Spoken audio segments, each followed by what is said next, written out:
हरि ओम।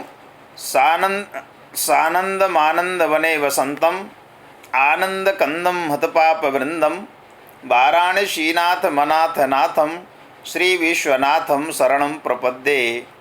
देहि सौभाग्यमारोग्यम देहि मे परमं शिवम रूपम देहि जयम देहि यशो देहि दुसो जहि। पठनोत्सुकाः अस्माकं छात्राः ये विद्याभिलाषिनः सन्ति, ये विद्याम् इच्छन्ति ये छात्राः, अहम् अनुदिनं पश्यामि ते समयेन आत्मानं योजयन्ति अस्मिन् गणे। अतः अहं मन्ये यद् भवन्तः सन्ति विद्याभिलाषिनः, विद्यावन्तः सन्ति, अस्माकं महान् आशीर्वादः विद्यते यद् भवन्तः यशस्विनः भवन्तु, विद्यावन्तः भवन्तु। यथा भवन्तः जानन्ति यत् अद्य षष्ठीकारकप्रकरणे षष्ठीकारकस्य षष्ठी यद्यपि कारकं नास्ति, षष्ठ्या विभक्तेः पाठः भविष्यति। षष्ठी विभक्तेः कः अर्थः इति विषयिणी चर्चा भविष्यति।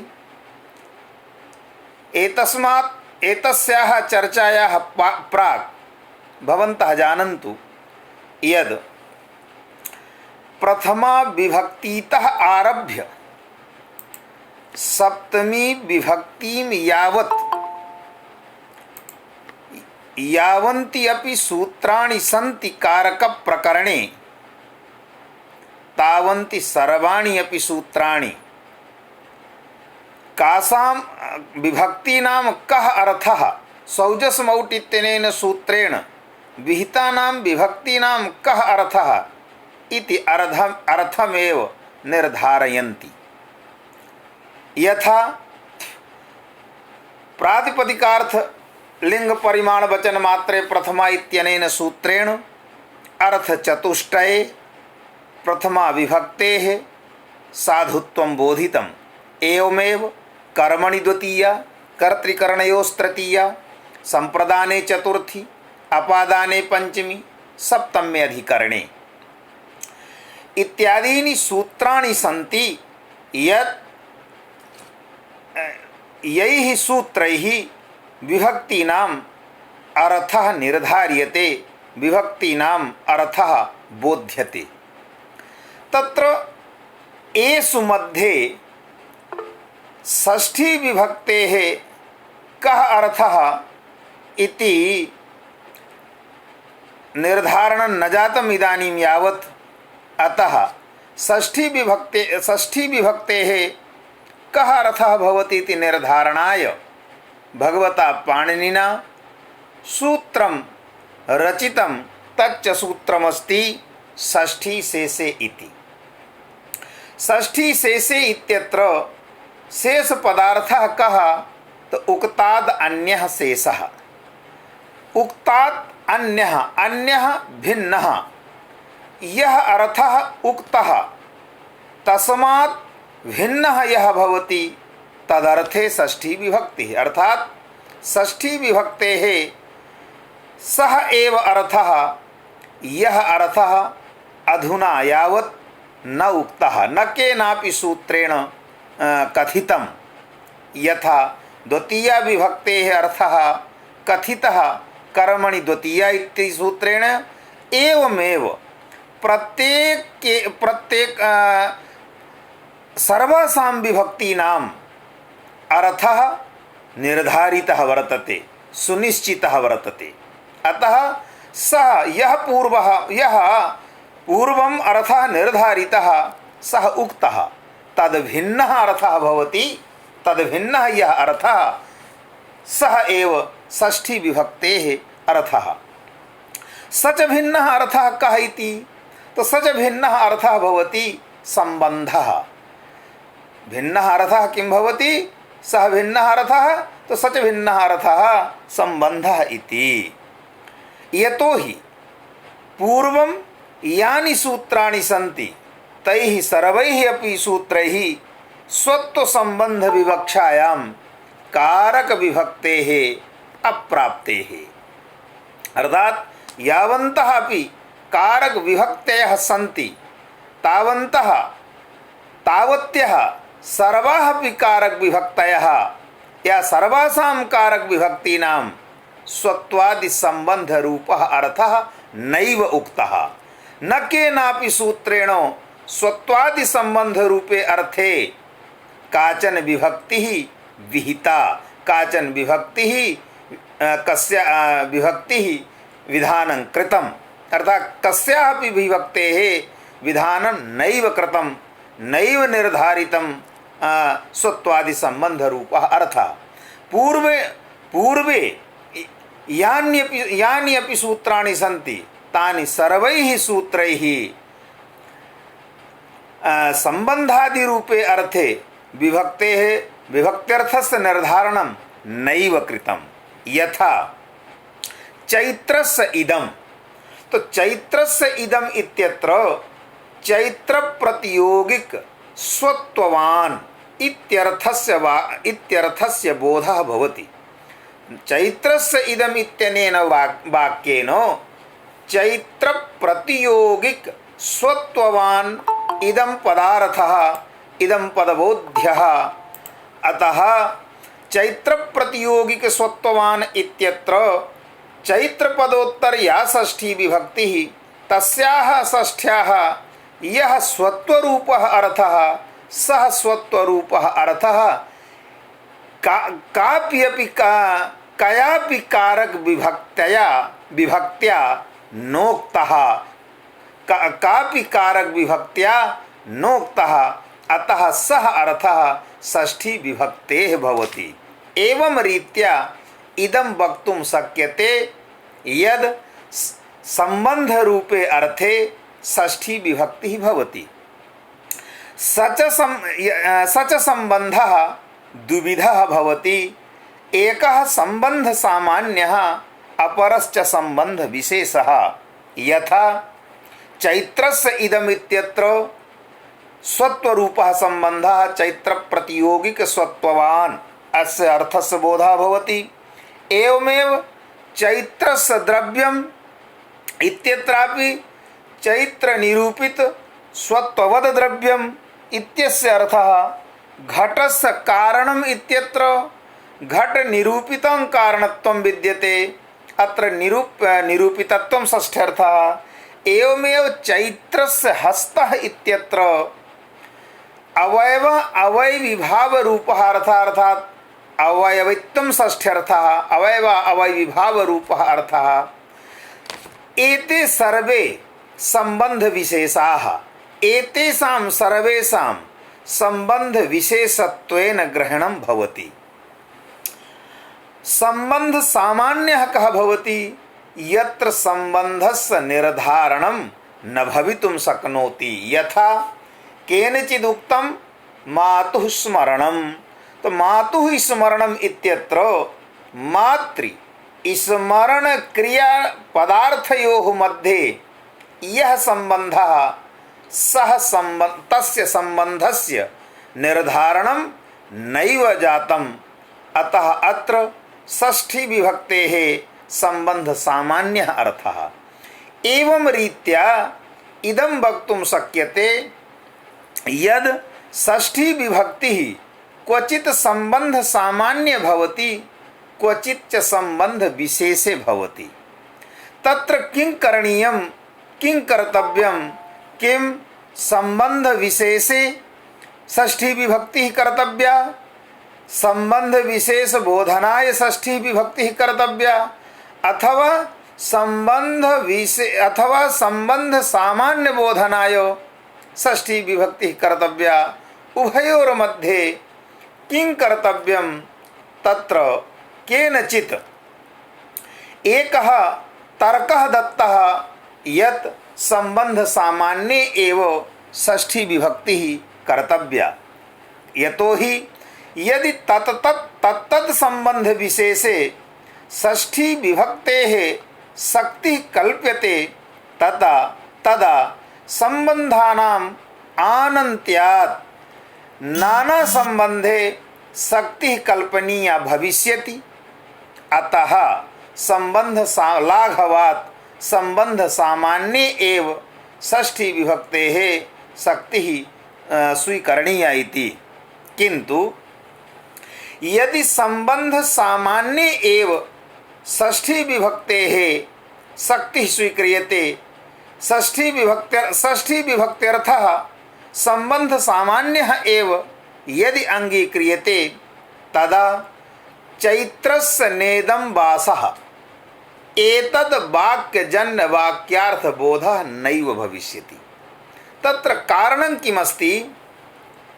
चैत्रस्य नेदं वासः अनेन वाक्येन पूर्वम् इदं तात्पर्यम् अवगन्तव्यं यद् चैत्र नामकः कश्चन जनः कस्मिंश्चित् गृहे विद्यते, तच्च गृहम् अतीव सुन्दरं। सुन्दरे गृहे दृष्ट्वा सुन्दरे गृहे दृष्ट्वा अन्येन पृष्टं किं भो यस्मिन् गृहे चैत्रस्य संयोगः विद्यते तद्गृहं चैत्रस्य अस्ति, अन्येन उक्तं यद् चैत्रस्य नेदं वासः। तत्र चैत्रस्य नेदं वासः इत्यनेन इदमेव बोधयितुमिच्छति, इममर्थमेव बोधाय वाक्यप्रयोगः यद् चैत्रप्रतियोगिक स्वत्वावच्छिन्न प्रतियोगिताक अभाववान् वासः। किं चैत्रप्रतियोगिक स्वत्वावच्छिन्न प्रतियोगिताक अभाववान् वासः, अर्थात यस्मिन् वाससि चैत्रः विद्यते सः वासः, यस्मिन् वाससि चैत्रः विद्यते तद् वासनिष्ठ स्वत्वनिरूपित स्वामित्वं चैत्रे नास्ति। इदमेव बोध्यते चैत्रस्य नेदं वासः इति वाक्येन। यदि संबंध सामान्ये एव षष्ठी स्यात्, संबंध विशेषे षष्ठी न स्यात्, तदा अत्र यः स्वत्वरूपः संबंध विशेषः तस्य संबंध विशेषस्य भानं नैव स्यात्। संबंध विशेषस्य भानाभावे चैत्रस्य नेदं वासः इति वाक्यस्य प्रयोगः यदर्थबोधाय वक्त्रा कृतः तद्वाक्योच्चारणस्यैव वैयर्थ्यापत्तिः स्यात्। यतो हि लोके यदर्थबोधाय वाक्यप्रयोगः केन वक्ता क्रियते चेत् यदि तदर्थस्य बोधः भवति तदा तु तत्प्रयुक्तवाक्यस्य प्रयोजनं साफल्यं भवति। यदि यदर्थबोधनाय वाक्यस्य प्रयोगः वक्ता क्रियते चेत् तस्य अर्थस्य यदि बोधः नैव जायते तदा वाक्यप्रयोगः अनर्थकत्वं भजति। एवञ्च चैत्रस्य नेदं वासः इति वाक्यं यदि चैत्रप्रतियोगिक स्वत्वसम्बन्धावच्छिन्न प्रतियोगिताक भाववान् वासः अभाववत् वासः इति बोधयितुं यदि वाक्यप्रयोगः जातः तदा अस्य वाक्यप्रयोगस्य साफल्यं तदैव भविष्यति यदा षष्ठी विभक्तेः संबंध विशेषे शक्तिः स्वीक्रियते। अतः संबंध विशेषे षष्ठी विभक्तेः शक्तिः स्वीकरणीया एव। मातुः स्मरणम् इत्यत्र संबंध विशेषस्य भानाभावात् संबंध विशेषस्य निर्धारणाभावात् संबंध सामान्येऽपि षष्ठी करणीया भवति।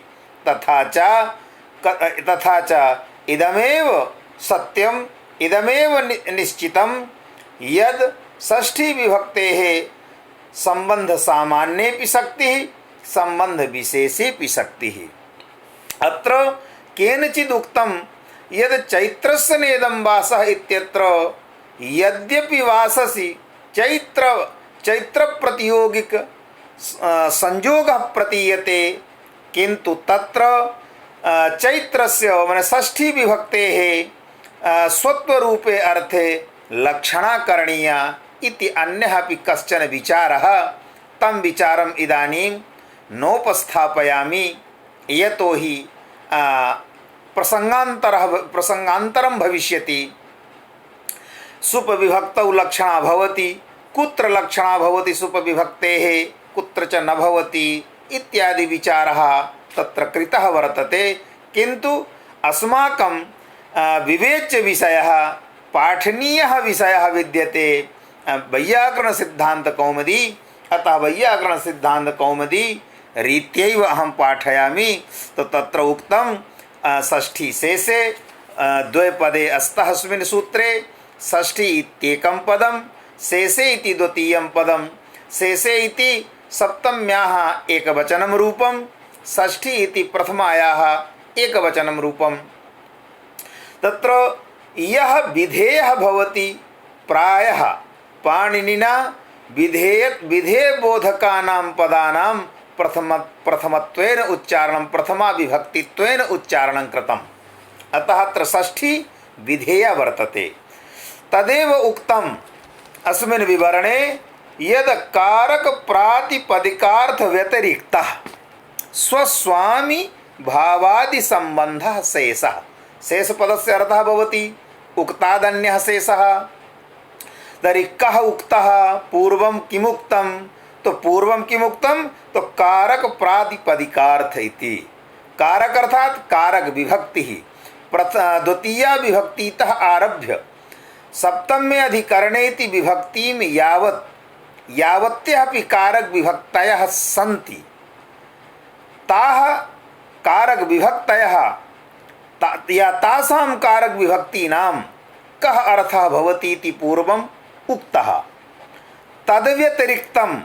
तद्व्यतिरिक्तं यः स्वस्वामी भावः, स्वस्वामी भावरूपः अर्थः कयापि कारक विभक्त्या न प्रतिपादितः न उक्तः। अतः षष्ठी विभक्तेः स्वस्वामी भावरूपः अर्थः यानी संबंधः अर्थः भवति। तदेव उक्तं स्वस्वामी भावादि संबंधः शेषः, तत्र षष्ठी स्यात्। तत्र कुत्र? तो तत्र अर्थात स्वस्वामी भाव रूपे संबंधे। तो स्वस्वामी भाव रूपे संबंधे षष्ठी विधाने संबंध विशेषः आगच्छति। अतः इदं निर्धारणं करणीयम्, इदं विचारणीयं यद् षष्ठी संबंध विशेषेपि भवति, संबंध सामान्येपि भवति। संबंध विशेषाः के भवन्ति इति मया प्रतिपादितम्, उपस्थापितं। संबंध सामान्यः किं भवति इत्यपि प्रतिपादितम्। अग्रे संबंध विशेषस्य उदाहरणं ददाति ग्रन्थकारः, यद् राज्ञः पुरुषः। राज्ञः पुरुषः इत्यत्र राजनपदात् षष्ठी विभक्तिः भवति। तत्र राग विचारयन्तु, यद् राज्ञः पुरुषः इत्यत्र अस्मिन् वाक्ये क्रियावाचकं पदं न उच्चरितं, क्रियावाचकं पदं न विद्यते।